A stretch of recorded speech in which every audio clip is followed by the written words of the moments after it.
अस्सलाम वालेकुम दोस्तों, मैं हूं आपको इमरान सलीम और आप देख रहे हैं मेरे यूट्यूब चैनल नया किसान। आज मैं ये हमारी ज़मीन के सामने एक दोस्त है फैसल भाई, उनकी मक्की के पास से गुज़र रहा था तो मैंने देखा है कुछ चीज़ें जो कि मैं समझता हूँ कि मकई के काश्तकारों के हवाले से बड़ी अहम है और उनसे बात करनी चाहिए। ये देखें जी, ये इस वक्त जो है ये मकई जो है ये कॉप फॉर्मेशन पे है, छली चीर रही है और इस वक्त इसकी पॉलिनेशन का अमल भी हो रहा है, बल्कि मेरे ख्याल में पॉलिनेशन का अमल तकरीबन मुकम्मल हो चुका है। इस हवाले से कुछ बात करेंगे। ये पौधे बाहर वाली साइड के हैं, लेकिन शायद इसमें भी आपको नज़र आए कि ये पौधे में आपको स्ट्रिप्स लहरें नज़र आ रही होंगी। कहीं जगह पे, किसी जगह पे वो गहरा है सब्ज़ और किसी जगह पे हल्का सब्ज़ है। ये इधर से आप देख लें, ये तकरीबन सारे पत्तों पे ऐसे ही है।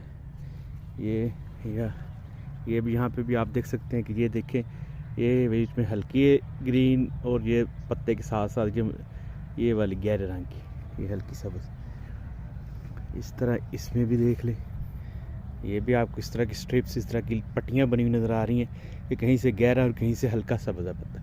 तो ये तो सबसे पहले नाइट्रोजन की कमी की निशानी है। क्या है जी कि यहाँ इस तरह की आपके पौधे को कंडीशन नज़र आए तो समझें कि आपके पौधे में, आपकी फसल में नाइट्रोजन की कमी है, यूरिया खाद की कमी है। दूसरा, आप जिसके ये जो टांडा है इसका साइज़ चेक करें, बिल्कुल भी इम्प्रेसिव साइज़ नहीं है, एक अंगूठे से भी शायद मोटा ना हो। ये देखिए, ये मेरा अंगूठा है और शायद इतनी ही मोटाई है इसके ज़्यादातर टांडे जो यहाँ से नज़र आ रहे हैं उसकी। ठीक है, इसका मतलब है कि स्ट्रेस में रही है, इसके ऊपर स्ट्रेस काफ़ी रहा है, अटैक काफ़ी रहा है इसके ऊपर, पेस्ट का भी और हीट स्ट्रेस भी काफ़ी रहा है। इसकी वजह से इसका जो टांडा है ये बिल्कुल भी, ये देखें आप ना, कहीं से भी आपको इम्प्रेसिव नज़र नहीं आएगा, अंदर से भी आपको नज़र आ रही होगी। तो इसका मतलब ये है कि ये स्ट्रेस में रहा है, इसके ऊपर जो स्टेम बोरर है उसका अटैक रहा है और सूंडी का अटैक रहा है। ये पत्तों के ऊपर से नज़र भी आ रहा है कि सूंडी नीचे यहाँ से खाया हुआ है। ये देखें, ये बाहर से कहीं कहीं अभी भी इसके निशानात बाकी हैं कि जैसे से ये देखें सूंडी ने खाया हुआ है। ये तो इससे एक तो ये कि स्क्रीन से जो सूंडी है इसकी, जो अमेरिकन बालवर्म है इसके ऊपर आती है, या इसका जो स्टेम बोरर आता है वो इनसे कंट्रोल नहीं हुआ। अच्छा, तो सबसे अहम बात जो करनी थी वो पॉलिनेशन के हवाले से थी कि ये पॉलिनेशन का सीज़न चल रहा है।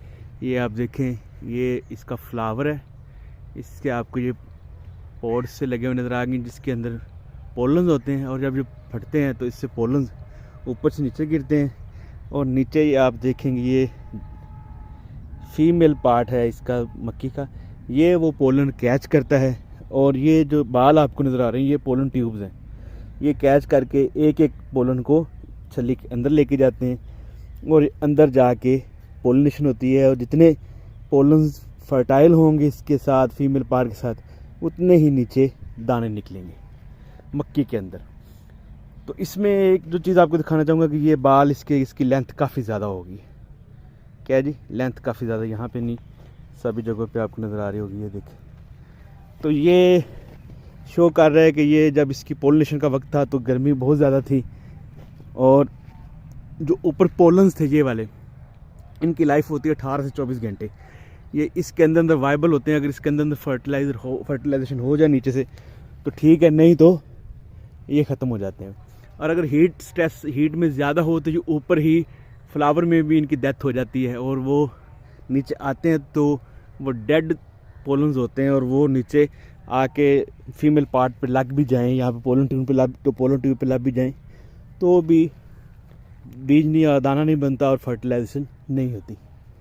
ठीक है जी, तो ये जो बड़े बड़े बाल हैं ये देखें, ये इस चीज़ की निशानी है कि जो हीट स्ट्रेस की वजह से इसके ऊपर, ये आप देखें सारी जगह आपको ये बाल बड़े बड़े नज़र आएंगे। हीट स्ट्रेस की वजह से ये छल्ली जो है इसके ऊपर पोलिनेशन का अमल अच्छा नहीं हुआ, और छल्ली का साइज़ भी हीट की वजह से और ये स्टेम की वीकनेस की वजह से छोटा है, और जो इसके बाल बता रहे हैं कि अंदर पोलिनेशन भी कम हुई होगी। दूसरा ये आपको ये वाइट से नज़र आ रहे हैं दाग से नीचे, ये जितने ज़्यादा होंगे, ये इस तरह ऊपर से गिरे हुए, ये जितने ज़्यादा होंगे इसका मतलब है उतनी अच्छी पोलिनेशन हुई है। जितने ये कम होंगे पत्तों पर गिरे हुए, इसका मतलब है उतनी ही पोलिनेशन कम हुई है, और ये एक इंडिकेशन है। इसके अलावा एक और बात आपसे डिस्कस करनी थी, यही नीचे इस वक्त देखें कि पानी लगा हुआ है, ये आपको उधर खाली में भी नज़र आ रहा होगा। ठीक है, इस सिचुएशन में आप जो मर्ज़ी डाल लें, आप उसका कोई फ़ायदा नहीं है। पानी के साथ आप जैसे मसलन यूरिया डाल दें, या आपके जी मैं मैक्रोन्यूट्रिएंट या ह्यूमिक एसिड या कुछ भी इस तरह की चीज़ डालूंगा, तो अब इसकी जो ग्रोथ होनी थी वो हो चुकी है। जो इसने साइज़ अटेन करना था, जो कद करना था वो कर लिया है, जो इसने कलर लेना था ले लिया, जिसके टांडे का साइज़ बनना था वो बन चुका है। अब आपकी जो भी खुराक डालेंगे वो किसी काम की नहीं है। तो इस सिचुएशन में अब ये जितने भी दिन रहते हैं इसकी मैच्योर होने के, क्रॉप के मेज़ का जो ग्रेन बनने के, अब इसमें इसको पानी की कमी नहीं चाहिए। जब अगर इसमें स्ट्रेस आ गया तो ये जल्दी मैच्योर हो जाएगी, और जो वेट है दाने का वो नहीं बनेगा, साइज़ नहीं बनेगा, और पहले से ही जो कि पैदावार कम लग रही है कि 50 मन के आसपास ये मक्की निकलेगी, शायद इससे भी शायद कम निकला है, तो वो इससे भी कम आ जाएगी अगर इस सिचुएशन में से सोका या पानी की कमी आएगी। तो ये कुछ बातें मैंने आपको बतानी थी। ये आपने कई जगह देखे होंगे कि ये पर्पल कलर के हो चुके हैं, ये जो बाल हैं ये पर्पल कलर के हो चुके हैं, यानी कि यहाँ इनमें फर्टिलाइजेशन का अमल हो चुका है। अब ये जो पोलन ट्यूब्स हैं ये डेड हो चुकी है, अब ये किसी और पोलन को एक्सेप्ट नहीं करेंगी। ये देखें, ये अभी यहाँ पे अभी हुनी है फ्लावरिंग, ये देखिए फ्लावरिंग इसकी हो चुकी है, इसमें जो पोलन है उसने अभी फटना है, और नीचे जो छल्ली है ये अभी आपको नज़र आ रहा है बन रही है, तो ये वाली इसमें भी टाइम है।